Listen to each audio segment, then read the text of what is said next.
Saya ingin kamu membayangkan ini. Kamu sedang berjalan di tengah keramaian kota yang bising. Perutmu lapar. Di sudut jalan, aroma daging panggang yang gurih menusuk hidungmu. Kamu membeli satu tangkup roti berisi sosis hangat, menggigitnya, dan merasakan kepuasan instan. Tapi, pernahkah kamu berhenti sejenak dan berpikir tentang namanya? Hot dog, anjing panas. Pikiran pertamamu mungkin, kenapa kita menamai makanan paling ikonik ini dengan nama hewan peliharaan? Apakah ini lelucon? Atau apakah ada sejarah yang lebih gelap di balik lapisan roti dan saus mustard itu? Bagaimana jika saya katakan bahwa nama itu bukan sekedar kiasan lucu? Bagaimana jika nama itu lahir dari sebuah tuduhan serius, sebuah ketakutan nyata di masa lalu tentang apa yang sebenarnya ada di dalam daging giling itu? Hari ini, kita akan mengungkap misteri suram di balik nama hot dog dan kaitannya yang mengejutkan dengan anjing Dachshund. Seringkali kita menerima begitu saja benda-benda di sekitar kita tanpa mempertanyakan asal-usulnya. Hot dog adalah salah satunya. Makanan ini adalah simbol budaya pop, makanan wajib di stadion baseball, dan penyelamat saat lapar di tengah malam. Tapi, inilah kenyataan yang mengejutkan. Di balik kelezatannya, tersimpan sejarah imigrasi, persaingan bisnis yang kejam, dan rumor kanibalisme hewan yang pernah menghantui Amerika. Untuk memahami kenapa kita memakan sesuatu yang disebut anjing, kita harus kembali ke masa ketika jalanan belum sebersih sekarang, dan asal-usul daging adalah sebuah misteri besar. Untuk memahami fenomena ini, kita harus melihat ke masa lalu, tepatnya pada gelombang imigrasi Jerman ke Amerika Serikat di pertengahan abad ke-19. Bayangkan, Amerika di tahun 1860-an.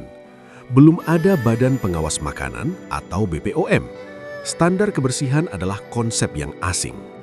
Disinilah para imigran Jerman datang membawa dua hal yang sangat mereka cintai dari tanah air mereka, sosis Frankfurt yang panjang dan anjing peliharaan mereka yang setia, Dachshund. Kemiripan visual antara keduanya sangat mencolok, bahkan agak menggelikan. Sosis Frankfurt itu panjang, silindris, dan berwarna kemerahan. Anjing Dachshund itu panjang, silindris, dan berwarna kecoklatan. Para imigran ini mulai menjual sosis tersebut menggunakan gerobak dorong di kawasan Bowery, New York. Dan karena bentuknya yang unik, masyarakat lokal mulai menyebutnya sebagai Dachshund sausages atau sosis Dachshund. Coba pikirkan seperti ini.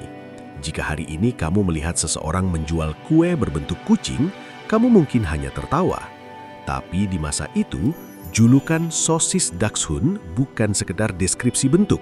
Itu adalah awal dari sebuah dilema moral dan kecurigaan publik yang meluas. Lalu, di tengah hiruk-pikuk kehidupan kampus di akhir abad ke-19, nama ini mulai berubah menjadi sesuatu yang lebih sinis. Mahasiswa di Universitas Yale dan Princeton mulai menggunakan istilah dog wagons atau gerobak anjing untuk menyebut gerobak penjual sosis yang mangkal di asrama mereka. Kenapa? Karena ada rumor gelap yang beredar bahwa daging murah di dalam sosis itu benar-benar berasal dari daging anjing. Ini adalah bagian yang membingungkan sekaligus mengerikan. Pada masa itu, asal-usul daging giling memang sering dipertanyakan. Istilah dog menjadi slang atau bahasa gaul untuk menyebut sosis yang komposisinya mencurigakan.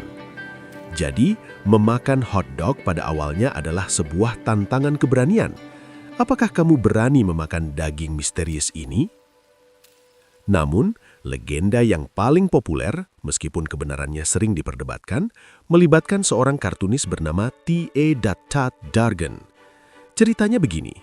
Pada suatu hari yang dingin di pertandingan baseball tahun 1901, para penjual berteriak, "Get your Dachshund sausages while they're red hot."